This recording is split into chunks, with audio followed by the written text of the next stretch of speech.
गुणातीतो अक्षरं ब्रह्म भगवान् पुरुषोत्तमः जनो जानम निदं सत्यम मुच्यते भवबंधनात्। प्रमुख स्वामी महाराज ने 1991 में हमारी संस्था ने अमेरिका में कल्चरल फेस्टिवल ऑफ इंडिया मनाया था। बहुत बड़ा भारतीय संस्कृति का महोत्सव था। यहाँ भारत देश से बड़े बड़े सभी क्षेत्र के वहाँ आते थे, हम उनका सम्मान करते थे। वहाँ अमेरिका के धरती पे पैदा हुए बड़े हुए और बड़ी सिद्धियाँ हासिल की इस प्रकार के व्यक्तियों को भी हम सम्मानित करते थे। एग्जीबिशंस थे, ब्यूटीफुल बॉर्डरलेस वर्ल्ड, भारतीय खाना पीना, वेशभूषा, डांसेस, करीबन 20 राज्य के ट्रेडिशनल फोक डांसेस हम करते थे। 1 महीने तक ये उत्सव चला था। तब एक राज बोथरा प्रमुख स्वामी महाराज को मिले थे। उन्होंने प्रमुख स्वामी महाराज को कहा कि स्वामी, एड्स है, एक्वायर्ड इम्यून डिफिशियंसी सिंड्रोम, जो एड्स रोग है, अभी भारत में तो वो it's a transit country, victim country नहीं बनी है, लेकिन प्रधानमंत्री जी राजीव गांधी मेरे अच्छे स्कूल के मित्र थे, उन्होंने मुझे एक सर्वे के लिए बताया है, तो भारत भी भविष्य में विक्टिम कंट्री बनेगी। तो ये एड्स नाबूदी के लिए हम बहुत प्रकार की प्रोजेक्ट्स करते हैं, अवेयरनेस प्रोजेक्ट्स करते हैं, रिहैबिलिटेशन प्रोग्राम्स डिजाइन किए हैं, रिहेब सेंटर्स भी बनाए हैं। बच्चों को बचपन से, मतलब 7th-8th स्टैंडर्ड में आते हैं तो हम लोग ये नॉलेज देते हैं, लेकिन किसी भी तरह से ये रोग पे किसी भी प्रकार का हम संयम नहीं ले पा रहे हैं। तो आपके पास इसके पास कोई इलाज है कि नहीं? तब प्रमुख स्वामी महाराज ने अपने अमृत अनुभव से कहा था कि हमारे भारतीय शास्त्र में गृहस्थ आश्रम के लिखा है कि एक नारी सदा ब्रह्मचारी और एक नर नारायणी, मतलब पुरुष के लिए एक स्त्री और एक स्त्री के लिए एक पुरुष। अगर इससे ज्यादा आगे बढ़े तो आपका कोई भी रिहेबिलिटेशन प्रोग्राम होगा, पूरे विश्व में शायद सब लायंस क्लब, सब रोटरी क्लब, सब जेसेस और हमारी जैसी भी कहीं समाज सेवा धर्म संस्था अगर काम करेगी, हॉस्पिटल्स बनाएगी, अगर पृथ्वी पे हर गली हर शहरी में अगर आप एक हॉस्पिटल चालू करोगे तो भी ये रोग काबू में नहीं आएगा। चाहे आप लायंस में से सूरत में और 20 हॉस्पिटल चालू कर दो। तो ये हमारा शास्त्र का ज्ञान है, इससे टुवर्ड्स बेटर लिविंग आता है। तो टुवर्ड्स बेटर लिविंग में first I talked of ethics at your work place in terms of money and in terms of relationship, ये ध्यान रखना। फेज 2, दूसरी बात टुवर्ड्स बेटर लिविंग में,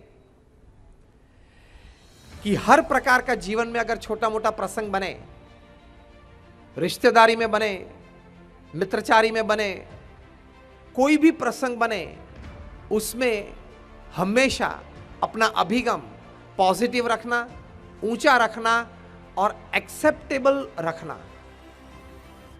तकलीफ क्या आती है? देखो आज समाज में आप देखते होंगे कि कई प्रकार के लोग हैं वो जिनके पास टैलेंट्स हैं, इंटेलिजेंस है, बैकग्राउंड्स है, फिर भी कम कामयाब रहते हैं जीवन में।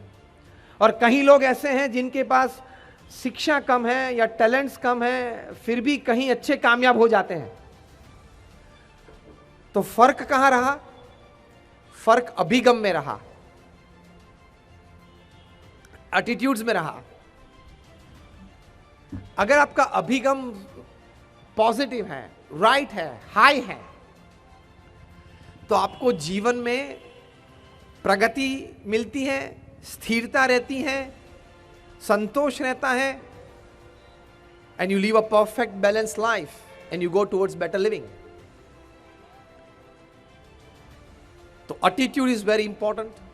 जेफ केलर ने एक अच्छा पुस्तक लिखा है, उन्होंने इस विषय पे 14 साल तक रिसर्च किया और उन्होंने ये पुस्तक लिखा है, attitude is everything. Every working personal must read this book. Attitude is everything. आप अभिगम आपका सर्वस्व है। इस पुस्तक में उन्होंने लिखा है कि अभिगम आपका अच्छा होगा, जो प्रवक्ता ने शुरुआत में बात की थी कि by a good attitude you can change an unfavourable situation into a favourable one. Second thing, अगर आपका एटीट्यूड सही है तो कहीं प्रकार की आपकी लेटेंट एनर्जीज, जो दबी हुई आपकी एनर्जीज है, टैलेंट्स है, विचार है, वो बाहर आ जाते हैं। तीसरा एक एडवांटेज ये है कि अगर आपका एटीट्यूड सही रहा तो आपको हर दिशा में से, हर वातावरण में से विचार भी अच्छे मिलेंगे और आपके छोटे प्रयत्न से बड़ी सिद्धि भी मिल सकती है. It depends upon your attitudes. It depends upon how you perceive things, how you look at things, how you look at people. मैं कई बार एक प्रसंग छोटा सा कहता हूं कि यही महीना था 1999 में, 30 दिसंबर थी. भगवान ने 3 लोगों को स्वर्ग में बुलाया. उस वक्त अमेरिका के प्रेसिडेंट थे बिल क्लिंटन, उनके सेक्रेटरी ऑफ स्टेट थे Colin Pavel, the second important diplomat in the American system, और तीसरे थे बिल गेट्स, जो सबसे दुनिया के धनाढ्य व्यक्ति हैं. तीनों को भगवान ने स्वर्ग में बुलाया.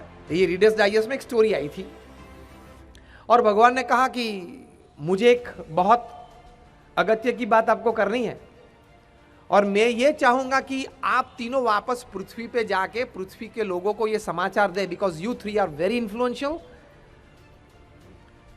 तीनों ने कहा ठीक है, बताएं. फिर भगवान ने कहा कि tomorrow I am going to destroy the world, कल मैं पृथ्वी का नाश करने वाला हूं, आप जाओ और लोगों को बताओ.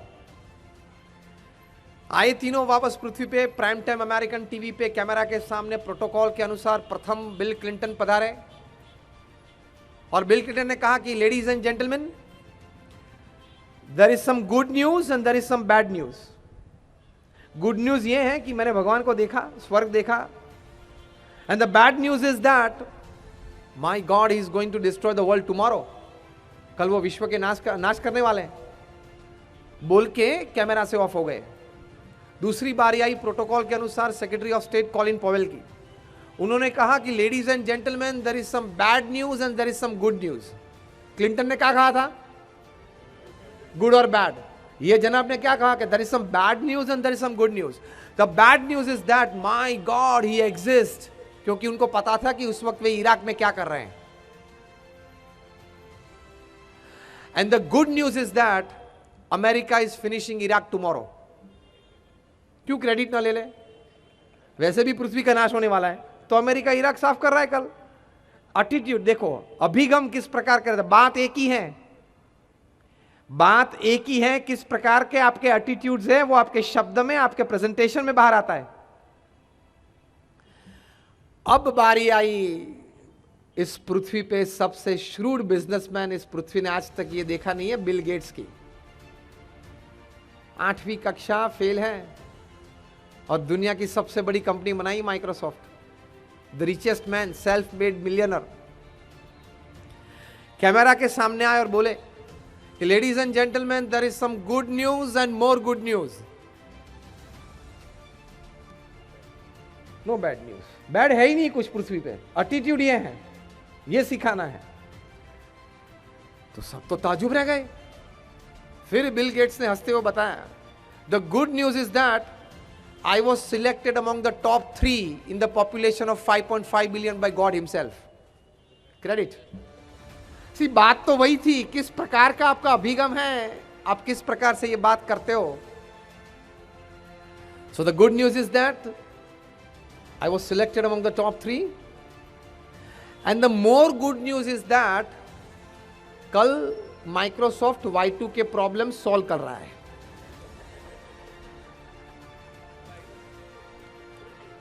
जो साल 2000 जब आती थी तब टेंशन ये था कि सॉफ्टवेयर है वो पिछले 2 जीरो लेगा कि नहीं, तो उसको बोलते थे Y2K problem, year 2000 problem.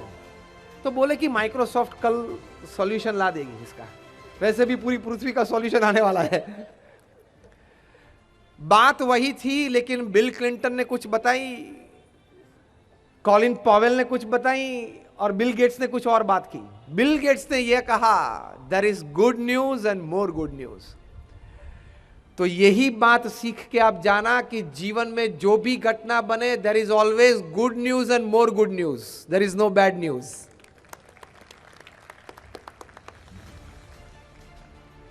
Anything that is happening with you is always good. ये अभिगम अगर आप रखेंगे ना तो उस गंभीर परिस्थिति में से जल्दी बाहर आ जाएंगे. उस विकट संजोग में से आपको कुछ अच्छा रास्ता मिल जाएगा.